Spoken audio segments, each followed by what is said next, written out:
Hello friends, कैसे हो सभी लोग। उम्मीद है सब लोग बहुत अच्छे होंगे और मस्त होंगे। हम लोग हार्मोन्स चैप्टर स्टार्ट कर दिए हैं पिछली क्लास में, और कल हम लोग ने थोड़ा सा इंट्रोडक्शन देखा था बेसिकली कि हार्मोन्स क्या होते हैं, कहाँ से निकलते हैं, किसने इसकी खोज करी थी, और उसके जो ग्लैंड्स होते हैं, कौन कौन से ग्लैंड्स होते हैं जिसके द्वारा हार्मोन्स निकलते हैं। एंडोक्राइन कुछ होते हैं, कुछ एक्सोक्राइन होते हैं, अंतःस्रावी और बाह्यस्रावी ग्रंथियाँ होती हैं। अंतःस्रावी ग्रंथियाँ वह ग्रंथियाँ होती हैं जिसमें डक्ट नहीं होता है, ठीक है, जिसमें नलिकाहीन होती हैं, विहीन होती हैं, समझ रहे हो। तो और जो बाह्यस्रावी ग्रंथियाँ होती हैं उनमें एंजाइम और जूस निकलता है, क्लियर है। और जो अंतःस्रावी होती हैं उसमें हार्मोन्स निकलते हैं। हम लोग ने कल देखा ऊपर से लेकर नीचे तक हम लोग ने देखा कि जो हमारी ग्रंथियां हैं, जो ग्लैंड्स हैं, वो कहाँ पर स्थित हैं, ठीक है। जैसे ब्रेन हो गया तो ब्रेन में हमने देखा कि 3 ग्रंथियां होती हैं, ठीक है।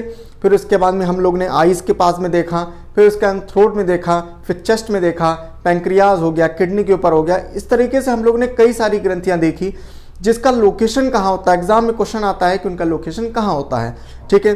तो इतना जो है हम लोग ने कल किया था। आगे हम लोग स्टार्ट करने जा रहे हैं कि ग्रंथियां जो है, आगे हमने कुछ फैक्ट्स लिखाए थे आपको। मैंने बताया था मास्टर ग्रंथि कौन होती है, मास्टर उसको क्यों कहा जाता है, क्योंकि आज हम लोग वही चीज़ स्टार्ट करने जा रहे हैं कि मास्टर्स को क्यों कहा जाता है, ठीक है। फिर हम लोग देखा कि third I of human being, इंसान की तीसरी आंख किसको कहते हैं, ठीक है। सबसे बड़ी ग्रंथि कौन होती है, सबसे बड़ी या सबसे छोटी अंतःस्रावी ग्रंथि कौन होती है, ये सारी चीज़ें हम लोग ने देखा, ठीक है। आज हम लोग स्टार्ट करने जा रहे हैं थोड़ा सा ये जो ग्रंथियां हैं, ये ग्रंथियों को जो है हम लोग अच्छे से स्टार्ट करेंगे। बहुत ध्यान से सुनिएगा, बड़ा इंपॉर्टेंट चैप्टर है, ठीक है। थोड़ा टफ है लेकिन इजी अभी तक आप लोगों को उम्मीद है समझ में आया होगा जितना मैंने समझाया है, ठीक है। आज भी समझ में आएगा, बस बहुत अच्छे से ध्यान से सुनिएगा। हम लोग सबसे पहली हार्मोन्स के बारे में मैंने जैसे बताया कि हार्मोन्स जो है ग्रंथियों के द्वारा निकलते हैं। तो सबसे इम्पॉर्टेंट जो सबसे पहली जो ग्रंथि के बारे में जो मास्टर ग्रंथि है, हम लोग उसी के बारे में सबसे पहले पढ़ेंगे, क्योंकि उसमें लगभग 8 से 9 हार्मोन्स जो है ये रिलीज करती है, जिसकी वजह से ये बड़ी इंपॉर्टेंट बन जाती है, मास्टर ग्रंथि है, ठीक है। तो सबसे पहले आप लोग हेडिंग डाल सकते हो पिट्यूटरी ग्लैंड लिख सकते हो। इट रिलीजेस अप्रॉक्स, आप लिखो नहीं, समझो पहले, ठीक है, बाद में आप लिखना, ठीक है। ये लगभग 9 हार्मोन जो है ये स्रावित करती है, लगभग 8 से 9 हार्मोन स्रावित करती है, ठीक है। एक एक हम लोग ध्यान से समझने जा रहे हैं। सबसे पहली बात क्या है कि पिट्यूटरी ग्लैंड जो है कहाँ पर है, ये ब्रेन में, मस्तिष्क में अवेलेबल है, ठीक है। कहाँ, ब्रेन में भी कहाँ, फोरहेड, अग्र मस्तिष्क में। मस्तिष्क के 3 पार्ट होते हैं, मैं आपको ब्रेन पार्ट में पूरा अच्छे समझाऊंगा ब्रेन क्या होता है, कैसे होता है, ठीक है। तो 4 ब्रेन में ये पिट्यूटरी ग्लैंड अवेलेबल होती है और इसको मास्टर ग्रंथि कहा जाता है, क्योंकि 8 से 9 हार्मोन्स लगभग रिलीज होगा। और ये पूरे बॉडी के जो हार्मोन्स होते हैं उनको जो है, पूरी ग्रंथियों को जो ये है स्टिमुलेट करती है, ये एकदम से उनको जो है कंट्रोल करती है, इसकी वजह से उसको मास्टर ग्रंथि कहा जाता है। हार्मोन्स की अगर बात करें तो सबसे पहला हार्मोन जो ये रिलीज करती है वो है ग्रोथ हार्मोन, ठीक है। बहुत ध्यान से सुनिएगा सब लोग और अच्छे से समझ में आएगा। पहला हार्मोन जो है ग्रोथ हार्मोन होता है, जिसको हम लोग शॉर्ट फॉर्म में जीएच बोलते हैं, इसी हार्मोन को हम लोग सोमैटोट्रॉपिक हार्मोन कहते हैं, जिसको हम लोग शॉर्ट फॉर्म में एसटीएच कहते हैं, ठीक है, बहुत ध्यान से सुनिएगा।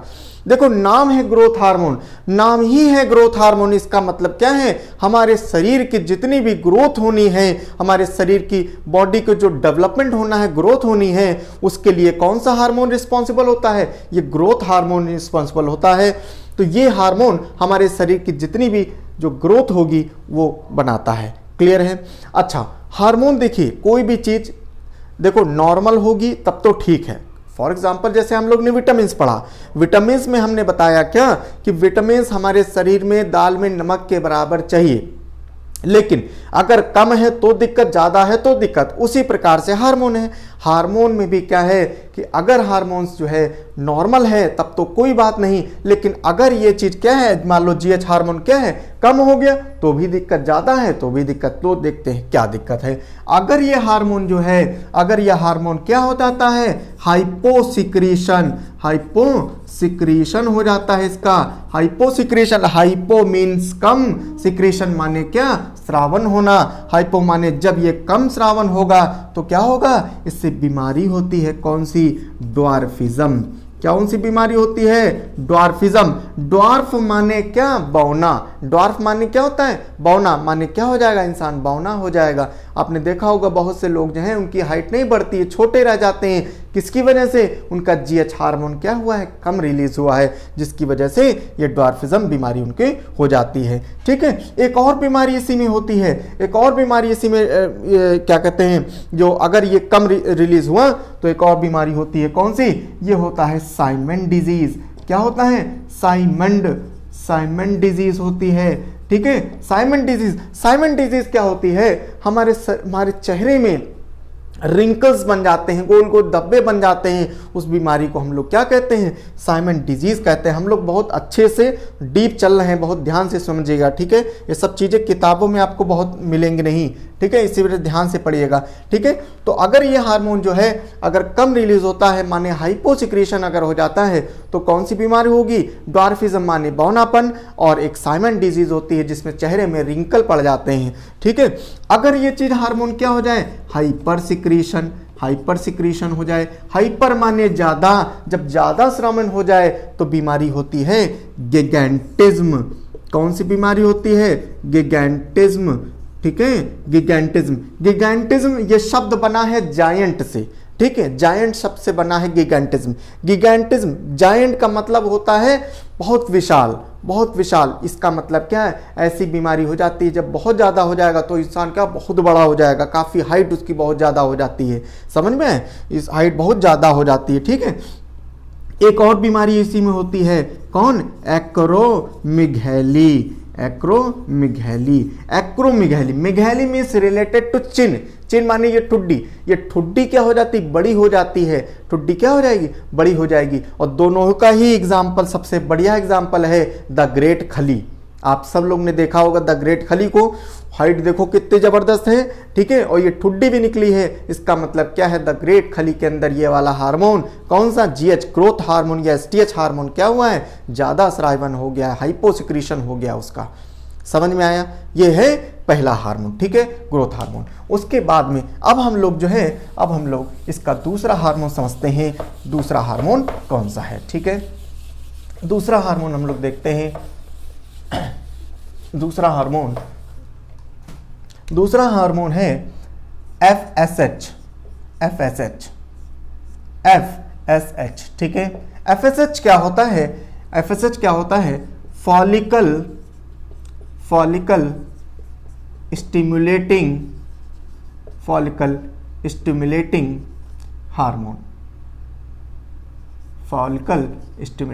हार्मोन। ठीक है, फॉलिकल स्टिमुलेटिंग हार्मोन, ये इसका जो है ये फुल फॉर्म जो है यही बड़ा इंपॉर्टेंट है, समझ रहे हो। छोटे मोटे एग्जाम में या अच्छे लेवल में भी एग्जाम में बस खाली यही पूछ सकता है कि इसका फुल फॉर्म क्या होता है FSH का। ठीक है, हाँ, तो फॉलिकल स्टिमुलेटिंग हार्मोन क्या होता है, देखो फॉलिकल मीन्स रिलेटेड टू आपके जो स्पर्म होता है। ठीक है, स्पर्म होता है, और जो हमारे स्पर्म होता है मेल्स में क्या करता है, मेल्स में ये स्पर्म अगर हम उसकी प्रोसेस की ही पूरी बात करें तो ये स्पर्मेटोजेनेसिस कराता है। मेल्स में ये स्पर्मेटोजेनेसिस कराता है, और फीमेल्स में क्या कराता है, ये ओव्यूलेशन कराता है। ओव्यूलेशन माने क्या, स्पर्म को फॉर्मेशन में मदद करता है। ओव्यूलेशन में क्या करता है, ओवम को रिलीज करने में मदद करता है। कौन सा वाला हार्मोन, FSH। समझ में आया, तो FSH हार्मोन क्या होता है, इस FSH हार्मोन मेल्स में स्पर्मेटोजेनेसिस कराता है, और फीमेल्स में ये ओव्यूलेशन या ओवम रिलीज कराने में मदद करता है। समझ में आया, ठीक है, बहुत इंपॉर्टेंट हार्मोन है ये। ठीक है, बहुत इंपॉर्टेंट हार्मोन, तो इस वजह से इसको बहुत ध्यान से समझना, ठीक है। फिर उसके बाद में हम लोग समझते हैं फिर तीसरा हार्मोन समझते हैं। तीसरा हार्मोन इसका क्या है, बहुत ध्यान से समझना और बाद में इसको लिखना, ठीक है। तीसरा हार्मोन की अगर बात करें तो तीसरा हार्मोन होता है HCG, ठीक है। HCG क्या होता है, ह्यूमन कोरियोनिक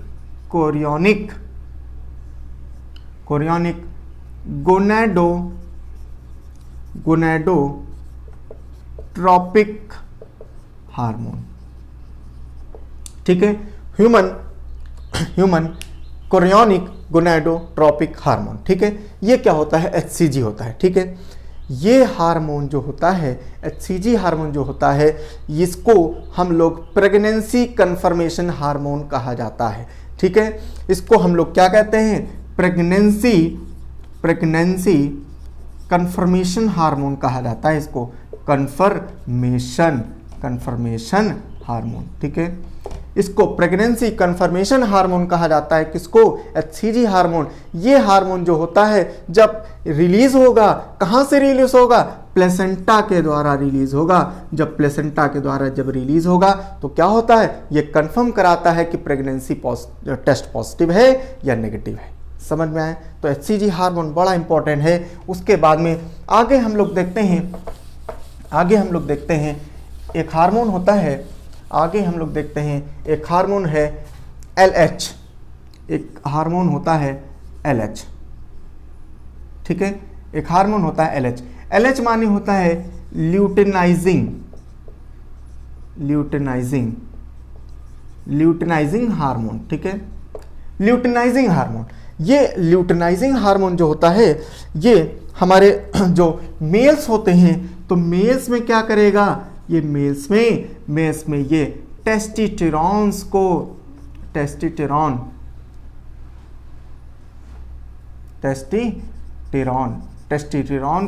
उत्तेजित करता है। हमारे जो मेल्स होते हैं, मेल्स में ये टेस्टोस्टेरोन को उत्तेजित करेगा, और फीमेल्स में क्या है, ये दो हार्मोन रिलीज करेगा, एस्ट्रोजन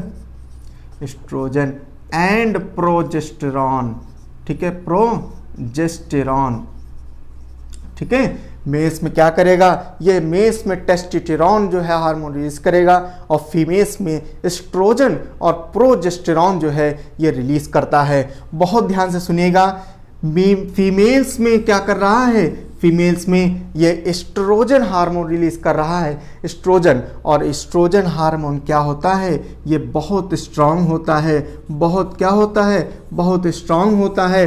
किसके अंदर है, फीमेल्स के अंदर है। इसी वजह से महिलाओं को कहा जाता है कि महिलाएं क्या हैं, आदिशक्ति होती हैं, क्यों, ये देखिए हार्मोन्स की वजह से। यह हार्मोन एस्ट्रोजन जो हार्मोन होता है, जो बहुत स्ट्रांग होता है, ये कहाँ पर है, सिर्फ फीमेल्स है, फीमेल्स में नहीं है हार्मोन, किसमें है, ये फीमेल्स में है। इसी वजह से इनको जो है काफ़ी जो है मजबूत कहा जाता है। ये जो प्रोजेस्टेरॉन होता है, ये कॉन्ट्रिसेप्टिव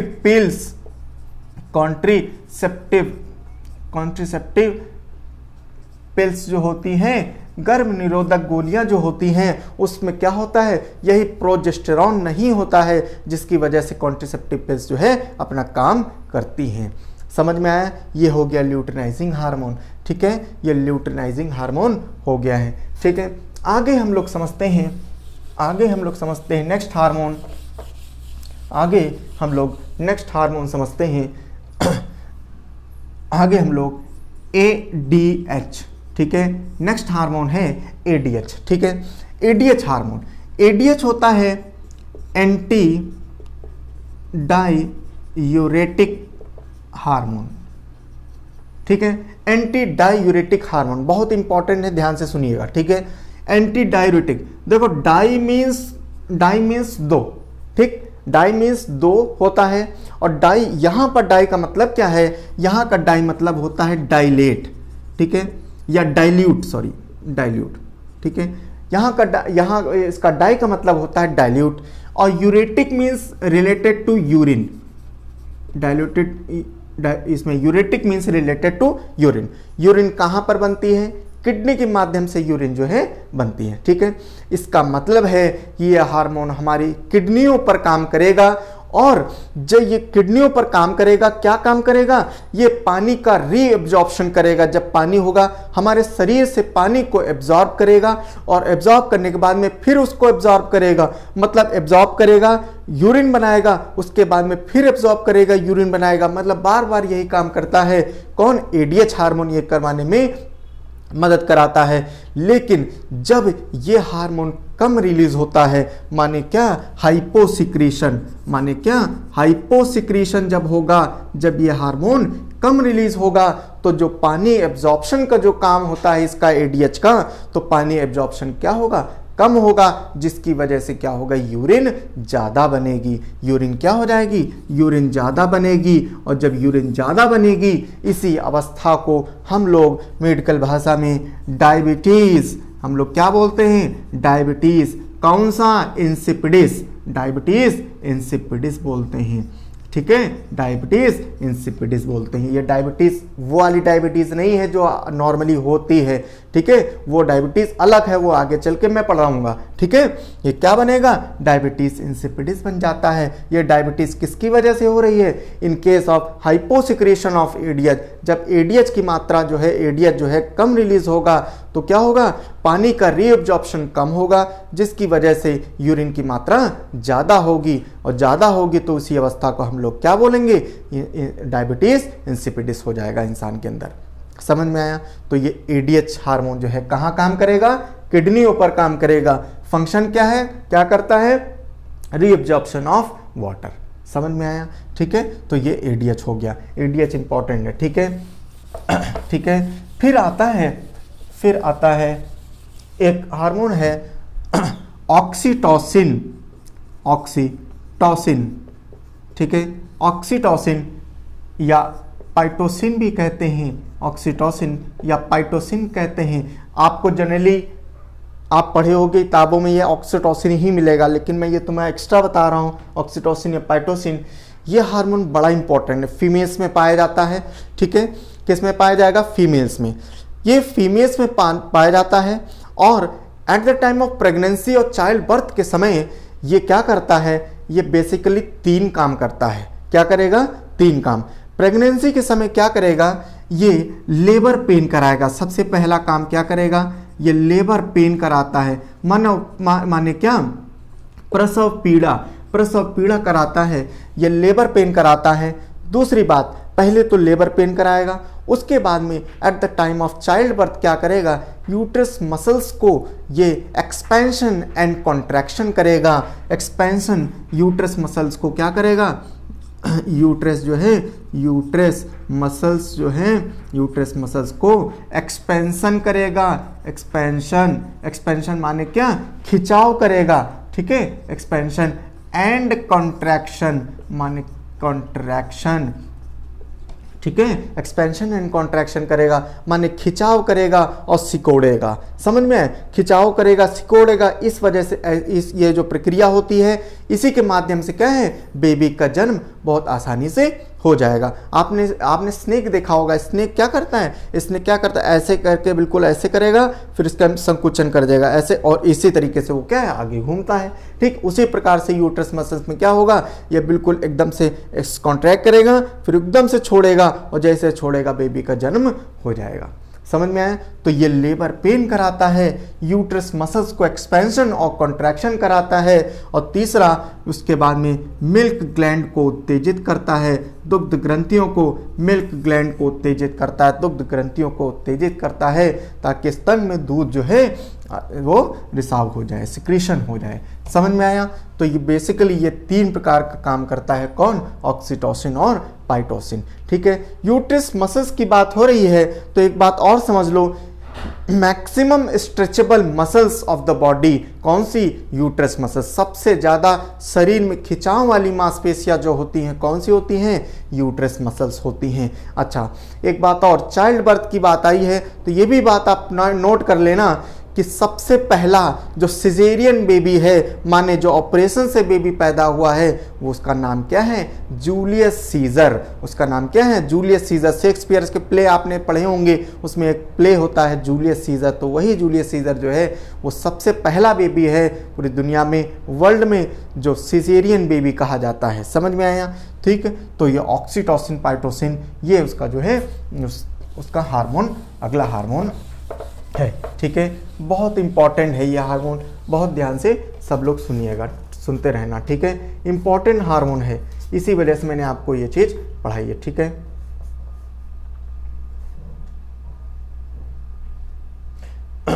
फिर उसके बाद में फिर आता है एक हार्मोन, प्रोलैक्टिन हार्मोन। एक हार्मोन आता है प्रोलैक्टिन हार्मोन। ठीक है, ये भी हार्मोन फीमेल्स में पाया जाएगा। ये क्या करेगा? इसको हम लोग मिल्क फीडिंग हार्मोन कहते हैं। ठीक है, मिल्क फीडिंग हार्मोन कहा जाता है इसको। ये क्या करता है? ये हार्मोन मिल्क फीड कराने में, स्तन में दूध का रिसाव करने में जो है मदद करता है। कौन? Prolactin hormone. Lactin means related to milk, समझ में आए? Lactin means related to milk. Milk feeding hormone जो है इसको कहा जाता है। ठीक है, किसको? प्रोलैक्टिन हार्मोन को। ठीक है, आगे हम लोग देखते हैं एक हार्मोन होता है MSH। एक हार्मोन होता है MSH। ठीक है, एक हार्मोन होता है MSH। MSH हार्मोन क्या होता है? इसका फुल फॉर्म होता है मेलानोसाइट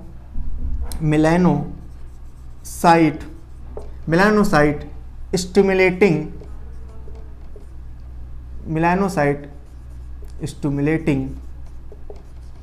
हार्मोन। ठीक है, मेलानोसाइट स्टिमुलेटिंग हार्मोन। ठीक है, MSH होता है मेलानोसाइट स्टिमुलेटिंग हार्मोन। देखो, मेलानोसाइट मतलब क्या? ये हार्मोन हमारे शरीर में एक जो है क्या करेगा? एक पिगमेंट रिलीज करेगा जिसका सब लोग नाम जानते होंगे, मिलेनिन। कौन सा?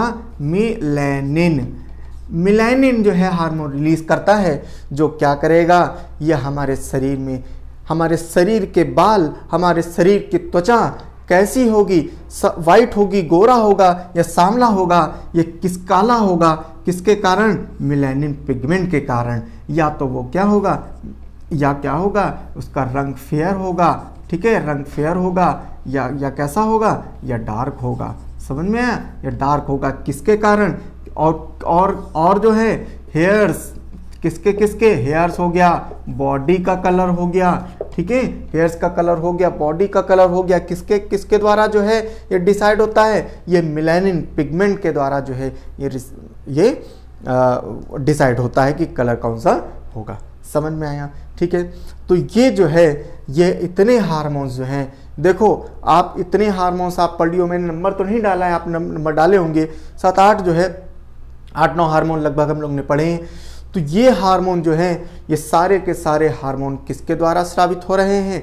ये पिट्यूटरी ग्लैंड, पीयूष ग्रंथि के द्वारा ये हार्मोन सब स्रावित हो रहे हैं। ठीक है, इसी वजह से आप देखिए हर एक शरीर का हर एक पार्ट जो है, हर एक क्रिया जो है इसके द्वारा कंट्रोल करी जा रही है। पीयूष ग्रंथि के द्वारा हर एक हार्मोन्स को रिलीज करा के पूरे शरीर की सारी प्रक्रिया को कंट्रोल कर रहा है। इसी वजह से इसको क्या कहा जाता है? इसको मास्टर ग्रंथि कहा जाता है।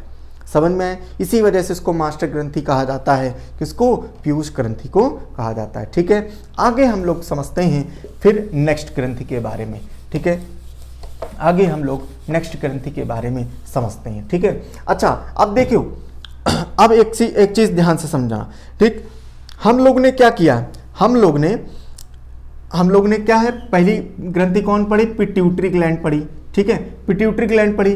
ठीक, अब हम लोग पढ़ने जा रहे हैं, हम लोग ब्रेन की ही पढ़ रहे हैं। ठीक है, हम लोग ब्रेन का है, ब्रेन में 3 ग्रंथियां थी, पिट्यूटरी पढ़ ली। ठीक, अब उसके बाद में हम लोग पढ़ते हैं हाइपोथैलेमस। ठीक है, हाइपोथैलेमस ग्लैंड। ठीक, देखो हाइपोथैलेमस ग्लैंड जो होता है, सबसे पहली बात तो इसका फंक्शन लिखो, फंक्शन समझो। हाइपोथैलेमस ग्रंथि जो होती है ये हमारे फोर ब्रेन में होगी, और सॉरी हाइंड ब्रेन में होगी। और ये क्या करता है? हाइपोथैलेमस ग्रंथि क्या करता है, ये क्या करेगा, हमारे शरीर में गुस्सा जो आता है, एंगर आता है, एकदम से चिंतित हो जाते हैं, किसी के प्रति प्रेम आता है या एंगर आता है, ये सारी चीज़ें ये किसके द्वारा हमारे कंट्रोल करता है, ये हाइपोथैलेमस कंट्रोल करता है। ठीक है, अभी हम लोग ने पिट्यूटरी ग्रंथि पढ़ी। पिट्यूटरी में हम लोग ने देखा कि पिट्यूटरी ग्रंथि क्या कहा जाता है, मास्टर ग्लैंड कहा जाता है, लेकिन ये हाइपोथैलेमस जो है ये मास्टर ऑफ मास्टर ग्लैंड कहा जाता है। ये मास्टर ऑफ मास्टर ग्लैंड कहा जाता है। ये क्या कहा जाता है, मास्टर ऑफ मास्टर ग्लैंड कहा जाता है। किसको, ये हाइपोथैलेमस को कहा जाता है। क्यों ऐसा कहा जाता है, ध्यान से सुनिएगा। मान लो ऐसे करके ये हमारा ब्रेन है। ठीक है, ये हमारा ब्रेन है। ठीक है, तो ये जो ऊपर वाला पार्ट है, ये मान लो ये वाला पार्ट, पहला वाला पार्ट फोर ब्रेन, यहीं पर क्या होता है, यहीं पर ये पिट्यूटरी ग्रंथि होती है और ये पिट्यूटरी ग्रंथि के साथ में ही ये हाइपोथैलेमस जुड़ा होता है। इसी वजह से पिट्यूटरी ग्रंथि जो होती, पीयूष ग्रंथि जो होती है, उसी ग्रंथि के साथ में ये ग्रंथि जुड़ी होती है। इसी वजह से इसको कहा जाता है क्या, मास्टर ऑफ मास्टर ग्लैंड। किसको कहा जाता है, हाइपोथैलेमस ग्रंथि को कहा जाता है मास्टर ऑफ मास्टर ग्लैंड। समझ में आए ये, और इसका फंक्शन क्या होता है हाइपोथैलेमस का, हमें भूख लगती है, हमें प्यास लगती है, हमें गुस्सा आता है, हमें एंगर आता है, किसके कारण, ये है हाइपोथैलेमस के। समझ में आए, ये इंपॉर्टेंट जो है बस इसमें यही बातें हैं। ठीक है, किसको मास्टर ऑफ मास्टर ग्लैंड कहा जाता है, किसको, हाइपोथैलेमस को। ठीक है, एक और ग्रंथि जो है हमारे ब्रेन में ही बसती है, वो क्या है, वो है हमारी पीनियल ग्रंथि। कौन सी ग्रंथि है, पीनियल ग्रंथि, पीनियल ग्लैंड। ठीक है, पीनियल ग्लैंड। ठीक है, पीनियल ग्लैंड पढ़ाते समय कल आपको मैंने एक बात बताई थी, इंसान की तीसरी आंख, third I of human being, जैसे भोले बाबा की जो है तीसरी आंख होती है, उसी प्रकार से हर एक इंसान में भी तीसरी आंख भगवान ने भेजा है लगा के, लेकिन वो दिखती नहीं है। इंसान की तीसरी आंख जो है किसको कहा जाता है, पीनियल ग्रंथि को कहा जाता है। पीनियल ग्रंथि को ऐसा क्यों कहा जाता है, अच्छा एक बात और समझ लो, ऐसा क्यों कहा जाता है ये तो अभी मैं बता रहा हूँ, लेकिन इसको पीनियल ग्रंथि को क्यों के, वो एक बात और समझ लो। कल याद करो मैंने आपको स्मॉलेस्ट ग्लैंड पढ़ाया था, स्मॉलेस्ट ग्लैंड पढ़ाया था, स्मॉलेस्ट एंडोक्राइन, तो मैंने आपको बताया था क्या, पिट्यूटरी ग्लैंड, पीयूष ग्रंथि सबसे स्मॉलेस्ट है, इसमें कोई दो राय नहीं। लेकिन एक मैं तुमको एहतियात बता रहा हूं, वो चीज ध्यान में समझना। ठीक है, स्मॉलेस्ट ग्रंथि की कैटेगरी में अगर देखा जाए तो ये भी है। ठीक, और देखो अगर दोनों पीनियल ग्रंथि और पिट्यूटरी पीयूष ग्रंथि, ये पिट्यूटरी ग्रंथि, ये दोनों ही अगर ऑप्शन में आ जाए तो ये वाला पीनियल ग्रंथि ऑप्शन में लगाना। समझ में आया, ठीक है, फिर कौन सा लगाओगे, पीनियल ग्रंथि लगाओगे अगर दोनों ऑप्शन में आ गया। अगर दोनों में ऑप्शन में नहीं आया, ठीक है, अगर पीनियल ग्रंथि नहीं आया तो क्या हो जाएगा, पिट्यूटरी। इस वजह से आपका दिमाग खोलना था ताकि आप जो है कंफ्यूज ना हो, वहां पर गलत ना करो। समझ में आया, ठीक है। अब हम लोग समझते हैं कि इसको, ये जो पीनियल ग्रंथि है, इसको जो है हम लोग इंसान की तीसरी आंख क्यों कहते हैं, क्योंकि इस ग्रंथि के द्वारा एक हार्मोन रिलीज होता है, मेलाटोनिन हार्मोन एक रिलीज होता है। ठीक है, मेलाटोनिन हार्मोन जो है ये रिलीज होता है। ये हार्मोन को, इस हार्मोन को हम लोग जो है, इस हार्मोन को हम लोग कह सकते हैं, इसको स्लीपिंग हार्मोन कहा जाता है। क्या कहा जाता है, स्लीपिंग हार्मोन कहा जाता है। और क्या कहा जाता है, इस हार्मोन को हम लोग बायोलॉजिकल क्लॉक भी कहते हैं, बायोलॉजिकल क्लॉक भी कहते हैं। क्यों कहते हैं, ध्यान से सुनिएगा, ठीक है। ये हार्मोन क्या, ये जो ग्रंथि है पीनियल ग्रंथि, ये क्या करती है, ये मेलाटोनिन एक हार्मोन होता है, उसको रिलीज करेगी। और मेलाटोनिन हार्मोन क्या करता है, किसके लिए रिस्पॉन्सिबल होता है, हमारी नींद के लिए रिस्पॉन्सिबल होता है। जब हमारे शरीर में ये मेलाटोनिन हार्मोन जब रिलीज होता है तो हमको नींद आने लगती है, और जैसे ही जब यह हार्मोन रिलीज़ होना बंद हो जाता है, हमें नींद हमारी गायब हो जाती। माने अभी हम जग रहे हैं, इसका मतलब क्या है? इसके मतलब हमारे शरीर में ये मेलाटोनिन हार्मोन रिलीज़ नहीं हो रहा है। समझ में आया? ठीक है, तो ये हार्मोन, और इसी वजह से बायोलॉजिकल क्लॉक इसको क्यों कहा गया? बायोलॉजिकल क्लॉक इसी वजह से कहा गया, आपने सुना होगा कोई भी अच्छी आदत, कोई भी बुरी आदत लगने के लिए क्या होता है? मिनिमम 21 डेज, 21 दिन लगते हैं। कितने दिन लगेंगे? 21 दिन मिनिमम होता है, मैक्सिमम नहीं होता है। ये 21 दिन कम से कम लगते हैं कोई भी आदत डालने में।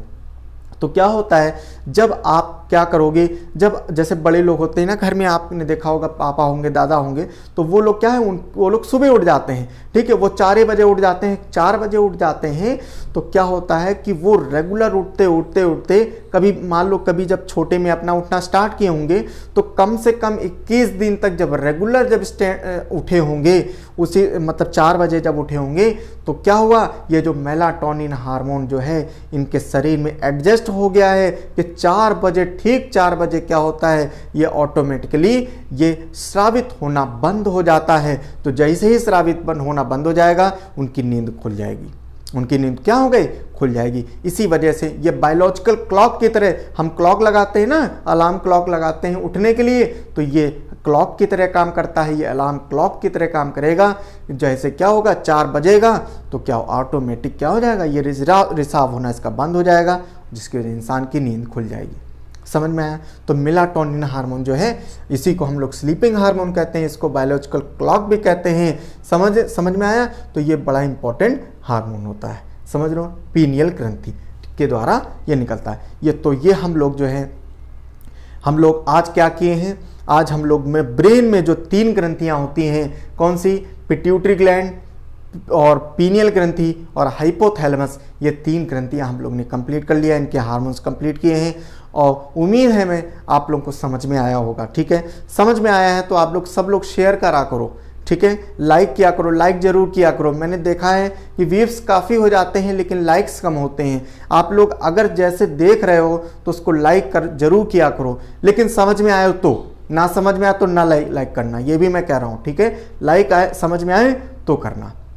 ओके, चलो आगे हम लोग नेक्स्ट क्लास में मैं आगे के हार्मोन्स जो है ग्लैंड्स कराऊंगा, लेकिन आगे के हार्मोन जो ग्लैंड्स हैं वो बहुत छोटे छोटे हैं, तो उम्मीद है कि आपको कल ये क्लास आपकी हार्मोन्स वाली ख़त्म हो जाएगी। समझ में आया? ठीक है, चलो okay, thank you so much.